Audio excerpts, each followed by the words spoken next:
Gracias, Gustavo. Fantástico, has contestado la mayoría de las preguntas que estamos recibiendo. Una de las, viste como dice un locutor de fútbol que ahora es conductor de televisión, ¿cómo le digo? A mi tía Toti de Santa Fe, que la está mirando, a ver si me ubican alguno. ¿Cómo le diríamos si vemos que uno de nuestros amigos está pasando por un momento así y nos damos cuenta, lo queremos ayudar? ¿Cómo podríamos ayudarlo en este sentido?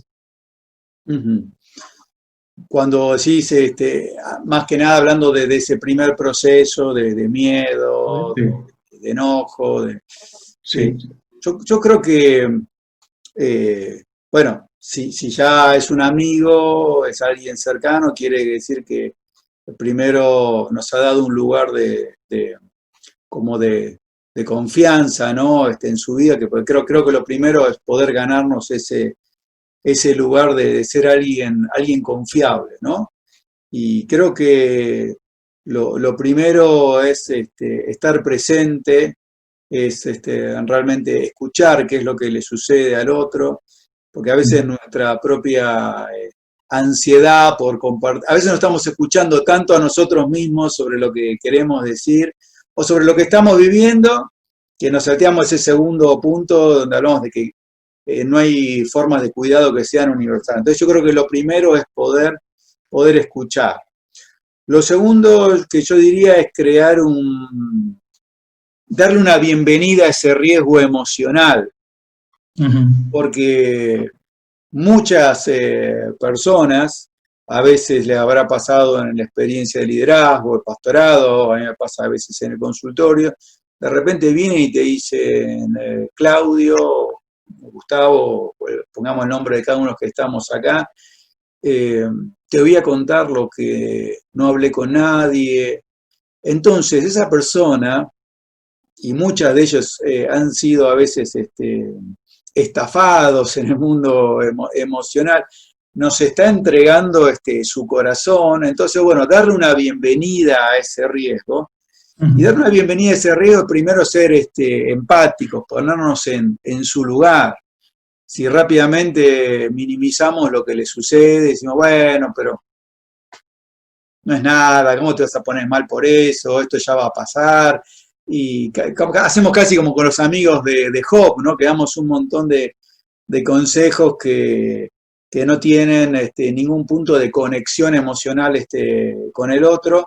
Creo que estamos perdiendo esa oportunidad. Entonces, bueno, tener ese lugar de comprensión, y después me parece que ahí tenemos la oportunidad para mandar un mensaje de esperanza, a veces también contando nuestras propias luchas, porque creo que estamos en un tiempo donde en el cristianismo estamos siendo cada vez más auténticos y ya cada vez encontramos menos el predicador que nos cuenta todos sus éxitos y su matrimonio perfecto y su ministerio perfecto, y cada vez más encontramos con gente que nos enseña desde un lugar más horizontal. Entonces, bueno, poder hablar también de nuestras luchas. Y Pablo, incluso, no recuerdo ahora exactamente en cuál de las cartas, él decía que oraba por oportunidades, ¿no? Y creo que este es un tiempo también para orar por oportunidades, porque seguramente si estamos atentos, y encima si estamos orando por eso, Dios nos va a dar muchas de esas oportunidades. Entonces, bueno, en algún caso podemos ver inmediatamente todo lo que nosotros querríamos ver, que esa persona entregue su vida a Cristo, que es lo mejor que le puede llegar a suceder, pero ser un amigo espiritual que es distinto a ser un vendedor espiritual. Esto lo encontraba en un libro de un autor, Brian McLaren, que él dice que el vendedor espiritual es el que te presiona para que tomes decisiones que no tienen nada que ver con tu proceso. Mientras que el amigo espiritual te acompaña en cada escalón y además te invita a dar el próximo paso, ir hacia el próximo escalón. Entonces, bueno, A veces podemos ser, es como, a ver, nosotros, que no se entienda mal, ¿no? ¿Viste? Cuando vos vas a comprar algo, vas a comprar una computadora, ¿no? Y está el vendedor que es súper comprensivo y te da... ¿Pero a quién le terminas comprando? El que después te invita a que tomes a una decisión, ¿no?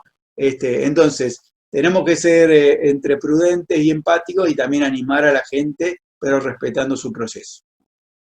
Fantástico. Gustavo, frente a la situación que se está viviendo, como dijiste al principio de la charla, 70 días, presión económica, laboral, los que tienen chicos, presión desde la escuela, que la institución, ¿no? O sea, como que se ha aumentado la cantidad de focos de depresión, ¿no es cierto? Los deberes, acompañar. ¿Cómo mantener el equilibrio en situaciones como esta? ¿Metés la cabeza, lo negás o...? Sí, es que, viste, a medida que vos mismo te pasarías mientras ibas enumerando todo eso, decís, wow, cuánto, ¿no? Realmente es mucho. El otro día hablaba con una madre que es profesional, muy tecnológica, pero me decía, Gustavo, me agarró un ataque de ira.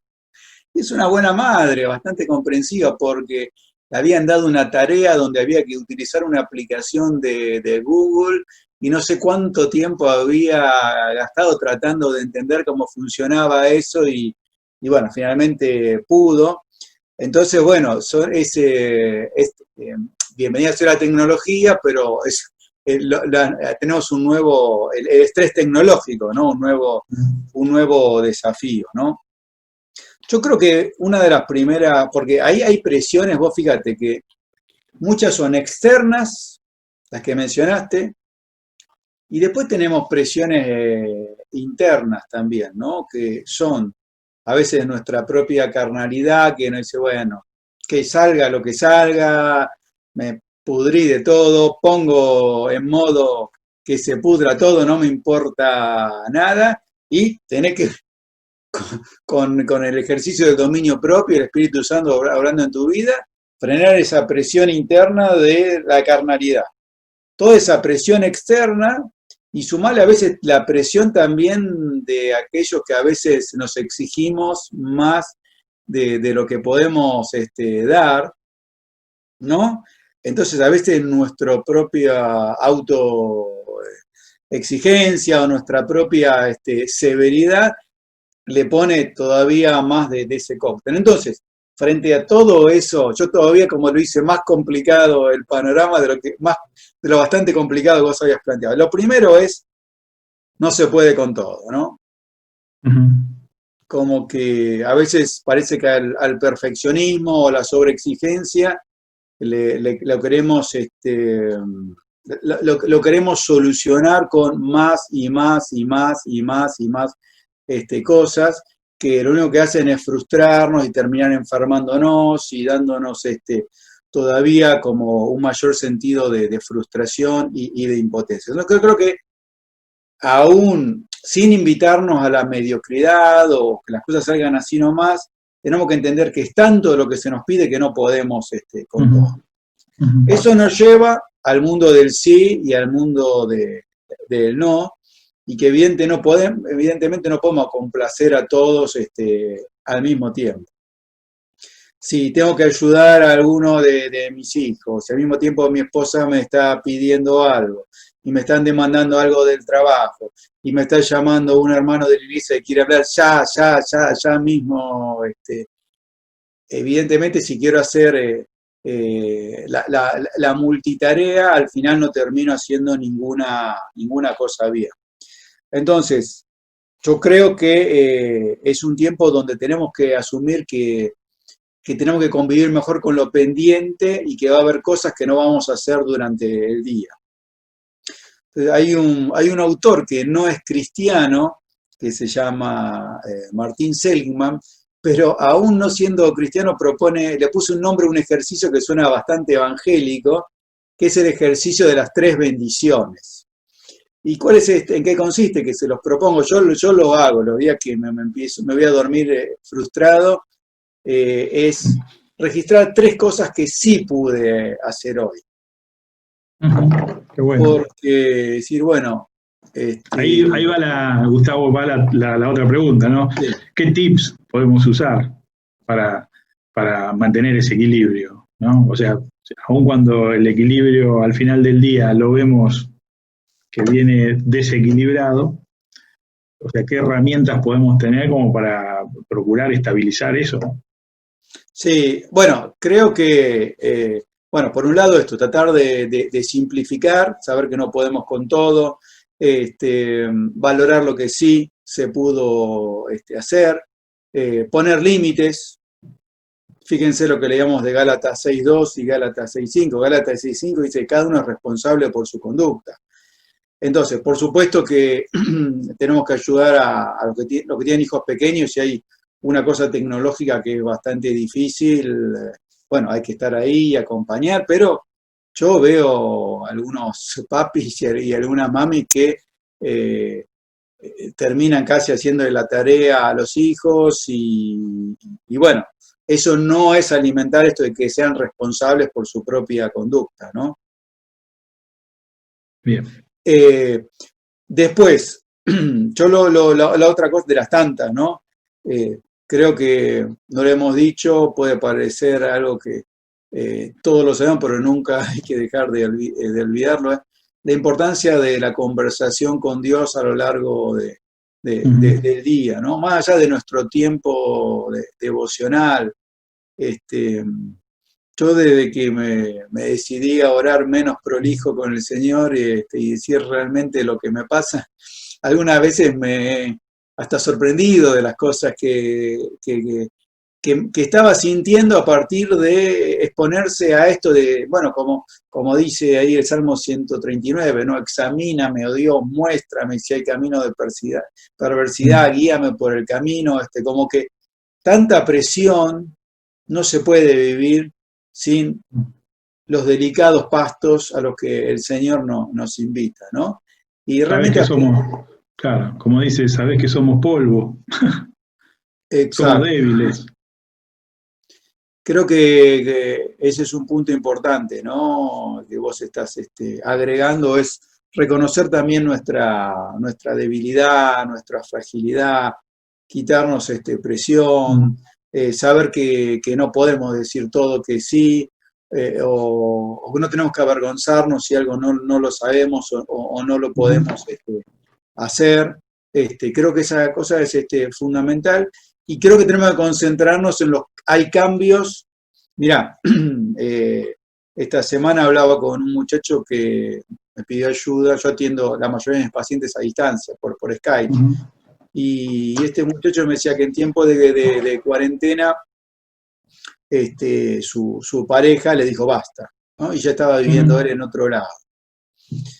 Y lo bueno de una situación bastante triste es que, a diferencia de otros hombres con los que a veces hablo, que vienen a criticar, vos viste cómo son las mujeres y a buscar casi un cómplice, este tiempo ha servido como para que él se confronte con la realidad y decir, sí, yo hice todo lo posible como para llegar a esto, ¿no? Entonces, en lugar de quedarnos ahí en una posición donde somos víctimas y hay un verdugo, incluso a veces ante determinados conflictos matrimoniales o situaciones familiares, poder crear un sentido de urgencia en nosotros en cambiar aquello que sí hay que cambiar.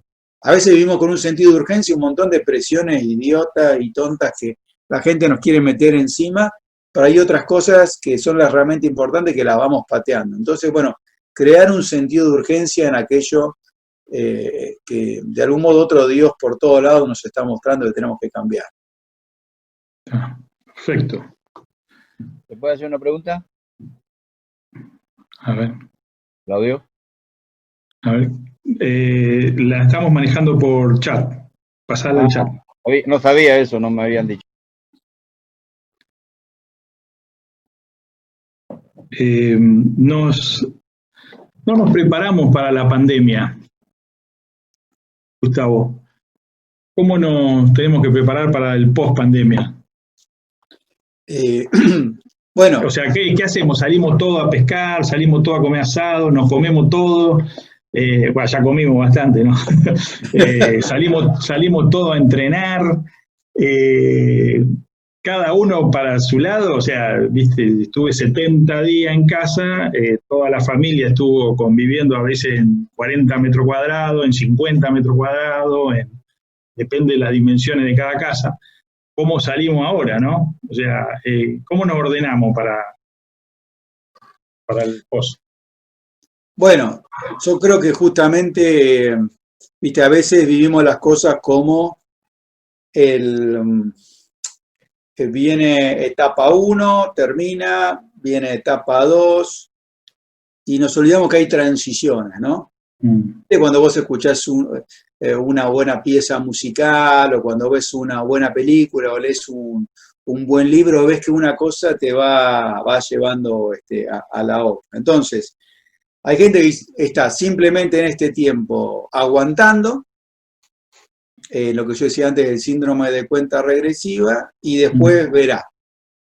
Entonces, es buena la pregunta esto de la preparación. Yo creo que, bueno, una de las primeras cosas que tenemos que entender es que no sabemos exactamente qué es lo que va a suceder después, por lo cual esto de basta cada día su propio afán o su propio mal, es para tenerlo muy, muy incorporado y decir, bueno, yo me puedo preparar en las cosas que tengo claras hoy, pero si algo me está mostrando esto es que más allá tengo que frenar un poco mi ansiedad e ir viviendo día a día, ¿no? Eso, por un lado, como yo decía al principio, que se complementan entre sí, ¿no? A partir de la base que hoy no puedo controlar todo y mucho menos puedo controlar el futuro, entonces no puedo prepararme del todo porque no sé cómo va a ser ese mundo futuro, incluso como iglesia no sabemos cómo vamos a funcionar. Ahora bien, uno en la vida se dedica a preparar o a reparar, ¿no? Aquellas cosas para las cuales nos fuimos preparando, tarde o temprano las vivimos reparando. Entonces, yo recuerdo, doy un ejemplo de tantas cosas que se me ocurren, pero te doy uno vi la película sobre Mandela Invictus, no sé si alguno la pudo ver, no conozco a fondo la vida de este hombre, pero cuando él estaba preso en una celda en un espacio muy reducido, aunque vivamos en un monoambiente, seguramente ese monoambiente va a ser más grande que el lugar donde él estaba. Él en ese lugar se movía y hacía ejercicio. Y uno diría, ¿para qué, querido Nelson? Si te vas a pudrir en esa prisión, ¿qué sentido tiene?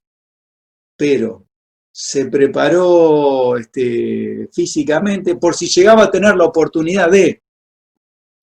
Y era un hombre que leía muchas poesías y muchos poemas y le eran de inspiración, y nosotros como cristianos tenemos la palabra de Dios y tantos recursos que hoy en día la tecnología pone a nuestro alcance. Entonces, esto es como, para los que somos futboleros, o en otros deportes también se dice el saber sufrir, ¿no? Hay momentos del partido que vos decís, bueno, voy perdiendo 1-0, voy perdiendo 2-0, me echaron un jugador, y muchas veces lo más fácil de hacer es, y bueno, entre impotencia le pego una patada al delantero cuando no lo pude agarrar, me voy al vestuario y ya está.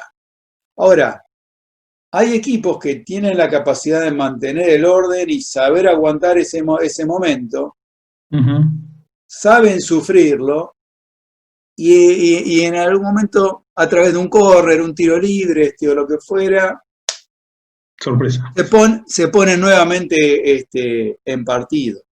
Entonces, la Biblia nos habla del día del bien, que tenemos que gozarlo, y nos habla del día del mal como un día donde hay que reflexionar, no ser viscerales, no ser impulsivos, ¿no? Entonces, creo que mantenernos en partido, mantenernos física, mental, emocional y espiritualmente bien, va a hacer que cuando tengamos las posibilidades, estemos en partido, no tenemos que arrancar de -10. Si yo me descuido espiritualmente, mi forma de comer, dejo de... si Mandela se podía mover en una celda, aún en un monoambiente podemos caminar, poner un tutorial de actividad física, o lo que fuese, mantener fresca mi relación con el Señor. Entonces, capaz que no me voy a sacar un 10, pero una cosa es el día después. Si yo tengo que arrancar de -10, voy a tener un camino de recuperación seguramente mucho más largo, mucho más doloroso, que si yo pude hacer las cosas bastante bien, porque el día malo no sale todo perfecto, pero nos mantenemos espiritualmente en partido. Hay la importancia de la práctica del deporte, ¿no? Y la actividad física para movilizar el cuerpo, todo lo que tiene que ver con las glándulas, ¿no? Con oxitocina, dopamina, o sea, estimular hace que uno se sienta bien, 15, 20 minutos por día, ¿no? Así que, y bueno, vos eso lo sabés muy bien. Hay un bocadillo y es que hay un par de profes acá que están conectados ahora, así que otro día los vamos a convocar para que... Sí, se podría hacer un Zoom haciendo actividad física también. Sí. No, hay cortitos que está demostrando un montón de estudios cómo el no movimiento es un depresor del estado de ánimo, ¿no? Por la positiva nos ayuda, pero no estar en movimiento es un depresor del estado de ánimo. Entonces, todo nuestro ser, creo que tenemos que ser buenos mayordomos de cuidarnos, ¿no? Bien, ¿hay diferencia entre temor y miedo e incertidumbre? O sea, ¿cómo se lo explicaría a la tía Toti o al tío Pepe para nosotros? Sí, mira, yo creo que, viste, en ese sentido, viste, cada maestro con su librito, cada uno tiene su propio Wikipedia, y dice, no, para algunos el temor es una reacción natural y el miedo es cuando esa emoción se ha desbordado, ¿no? Yo no juego con esa diferencia terminológica y los uso como sinónimos, pero sí la diferenciación que me parece importante hacer es cuando yo puedo ser un regulador de esa emoción, o sea, la inteligencia emocional, ¿qué es? Por ejemplo, registro ese temor, puedo ponerlo en palabras, puedo llevarlo a la oración, puedo hablarlo con mi familia, puedo hablarlo con un amigo, y de algún modo ese temor me lleva a conductas adaptativas, ¿no? Es decir, bueno, tengo temor a contagiarme. Bueno, voy a ser prudente, pero si yo logro que ese miedo no me desborde, yo puedo llevar una vida normal, ¿no? Entonces yo creo que la diferencia está ahí, no tenerle miedo a esas emociones negativas, o sea, no tenerle miedo al miedo, que es lo que a veces hace que cada vez tengamos más miedo porque vivimos en ese círculo vicioso o anticipándonos a ver si me va a agarrar el miedo o la ansiedad. No vivir de ese modo, sino que si viene, saber que la podemos gestionar bien. Gustavo, con relación a esto del coronavirus, por ejemplo, o sea, tener el debido respeto, pero también, o sea, no vivir dependiente, o sea, cómo trabajar eso, ¿no? O sea, vivir atento, pero no con ese temor obsesivo que me descompone, que me paraliza, a eso, ¿no? Exacto, y cuidado con la sobreinformación, ¿no? Claro. Donde hay a veces información, claro, porque es todo un mundo nuevo donde algún Sí, estudio viene a agregarle o a corregir algo al estudio anterior. sí, Y yo, a veces a mí me ha pasado también determinado, decir, ¿qué hago viendo este noticiero a esta hora o este programa? Porque te lo van presentando de tal modo que hacen todo como para que uno se enganche, ¿no? Entonces, sí, no cerrar el día con malas noticias, sí. y tampoco empezarlo, ¿no? Con malas noticias. Te hago otra pregunta, está muy buena esta. Me dice, ¿qué pasa con esas personas que se sienten a gusto con la cuarentena? hay, hay algunos que me dicen, yo nací para esto. Claro, es genial la pregunta, porque está muy buena. O sea, creo que, bueno, es, es muy claro, ¿eh? Algunos están muy cómodos. Sí, y bueno, mira, qué sé yo, por ejemplo, vamos a dar un ejemplo. A una persona que tenga una fobia social, ¿de qué sufre una persona con fobia social? Y Mm, bueno, lo invitan a un cumpleaños. Dice, uy, no, yo voy a ir ahí y me van a criticar, se van a burlar de mí, no tengo nada interesante para decir. Segundo, va a resultar, no me la voy a poder bancar, la voy a pasar muy mal, entonces por lo tanto evito. Esa persona hoy no tiene conflicto. Para la persona que tiende más hacia la pereza o alguien que sea más depre, en el mundo de las emociones quizás no las pase también, pero hoy encuentra todas las razones como para quedarse en casa y está salvando al mundo mientras puede seguir siendo perezoso, ¿no? sí, Yo sí, creo sí. que, a ver, eh, que uno, porque yo no sé, yo al día de hoy, nosotros los psicólogos ya estamos habilitados para atender, así que yo ya volví al ritmo normal, salgo de las actividades de la iglesia y con más trabajo que nunca porque es temporada alta, ¿no?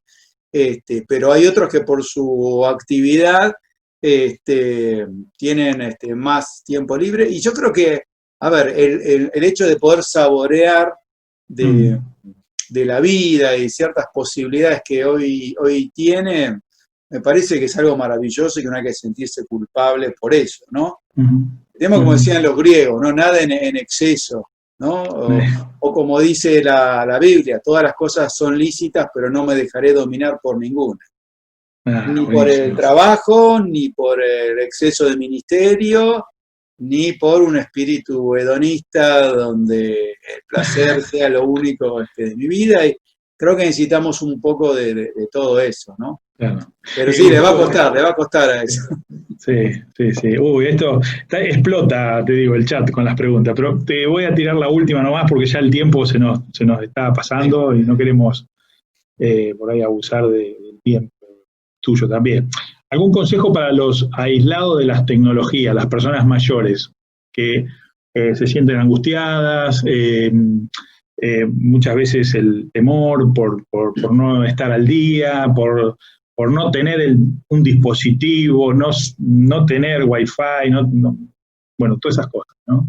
No, realmente eso es durísimo, Mm, porque, no sé, nosotros, por ejemplo, estamos haciendo actividades por Instagram, mm, y hacemos vivos por Instagram. De paso, si no se superpone con la actividad de la iglesia, todos los viernes a las 6 de mm, la tarde hacemos un vivo que dentro de esta cuenta que tenemos de familias cuidadas en Instagram. sí, Así que los animamos, pero siempre y sí. cuando no se superponga con ninguna actividad. Y si no, después lo pueden ver y lo levantamos. Lo Pero tenía anotado tenemos, acá para anunciarlo, así que vamos a anunciar eso y también tu contacto después.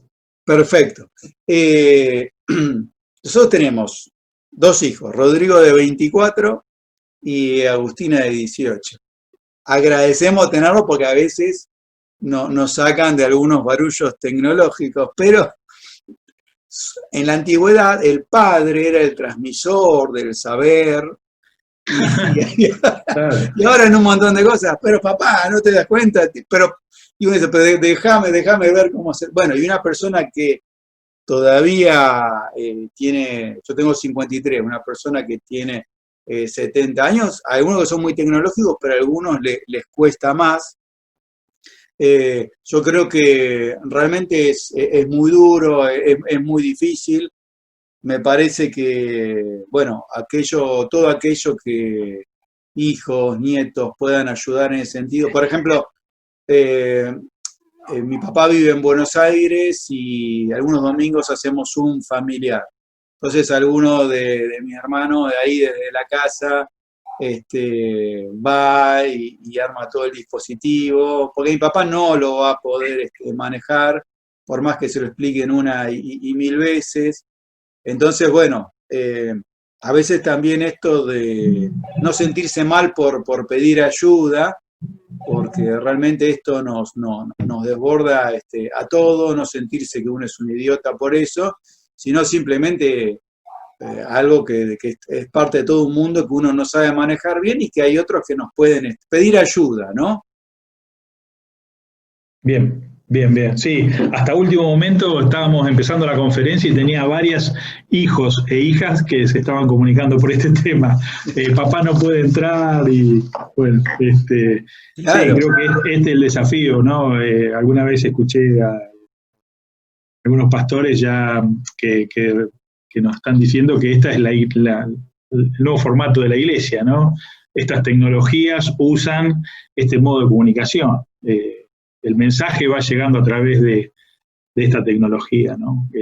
Los dispositivos electrónicos, los pulsos que significan la Internet, bueno, todo esto, ¿no? Así que, bueno, agradecerte, Gustavo, por tu valioso aporte para nosotros. Nos has hecho mover algunas ideas que ya las ha ido después exponiendo en otros congresos. Y mira, no puedo dejar de preguntarte esta porque acaba de llegar y la veo y la verdad que me parece muy pertinente. Esta situación de cuarentena ha aumentado, dicen los medios, y la verdad que no es algo que lo están mencionando bastante, ha aumentado las consultas de divorcio. Hablaban de porcentajes, 30%, una cosa así, ¿no es cierto? A ver, ahí se desactivó el micrófono. Desde acá. Las consultas de divorcio, ¿no? Entonces, ¿cómo manejarlo en este tiempo de encierro? O sea, ¿hay alguna recomendación que ha pasado en la consulta en este tiempo? Sí. Esto de las estadísticas y todo es medio difícil de medir y a veces, bueno, hay que poner un número que sea espectacular como para llamar la atención. He visto de todo, ¿eh? Hay algunos que están en una nueva etapa de reencontrarse, pero no es sencillo porque, viste, cada familia es un mundo y había familias donde capaz que el hombre trabajaba mucho desde la casa o estaba más en la casa y salía la mujer, que no es el esquema tradicional, y de repente siente como que ahora la familia le invadió el espacio y, como sucede en muchos otros casos, lo hablábamos ayer con un pastor, que él decía que la mujer era que estaba en la casa, entonces, bueno, naturalmente la mujer ahora se siente invadida, y ni que hablar, hay que ver, aquellos que tienen una casa con más ambiente, bueno, de repente puede haber un poco más de decir, bueno, me voy al otro cuarto para que me extrañes un ratito. Y hay otro que, bueno, tiene que hacer devocional al baño, hay que ser muy creativos en ese sentido. Yo creo que depende cómo lo elijamos vivir, ¿no? He visto otras familias también que no hacían el devocional familiar y ahora que pasan más tiempo juntos, a pesar de ser creyentes de años, lo empezaron a hacer. Entonces, bueno, yo creo que una de las cosas que podemos hacer en relación a lo que yo planteé en el desarrollo al principio es a veces avisar sobre lo que nos sucede, ¿no? a mí como varón no me es grato cuando voy y le digo a mi mujer, mira, la verdad que estoy confundido, o estoy frustrado por esta situación, parece que los hombres nos resultara más difícil expresar esa vulnerabilidad, pero a veces explicando el proceso de uno y el proceso, o siendo receptivos cuando viene tu mujer y te cuenta lo que le sucede, lo que decíamos antes de la bienvenida al riesgo emocional, donde, bueno, sepamos qué es lo que le está pasando al otro y podamos conectar, ¿no? Yo creo que la importancia de manejar las emociones no es un asunto menor en este tiempo, pero por lo menos la otra persona sepa qué es lo que me está sucediendo, y las mujeres se quejan muchas veces de nosotros que cuando nos quieren... ¿Cuál es la traducción que tenemos muchas veces los varones? Cuando viene la mujer y dice tenemos que hablar, nuestra traducción es tenemos un problema, ¿no? Entonces tratamos de huir, pero ahora no tenemos a dónde huir, así que Dios nos ha encerrado como para realmente poder hablar y poder escucharla. Y también a veces los hombres nos ponemos muy a la defensiva, y si viene tu mujer y te plantea alguna necesidad, vos ya sentís que te está cuestionando, y no tomar todo como un cuestionamiento, sino está expresando lo que le pasa, ¿no? Tener palabras de valoración, como tenemos que ser compasivos con nosotros acerca de que no se puede hacer todo, generar un clima también de celebración en la casa acerca de, che, qué bueno que pudiste hacer esto, gracias por aquello, ¿no? Porque la frustración está muy a mano en estos días. Entonces, combatir la frustración con la gratitud y la celebración por lo que sí se pudo hacer, ¿no? A veces nosotros como familia hemos cerrado algún día diciendo, bueno, a ver, ¿qué es lo que sí hoy pudimos hacer? ¿Qué aprendimos? ¿Qué cosa buena nos pasó? Aunque es difícil a veces generar esos espacios, insistir en poder generar, ¿no? Bien, bueno.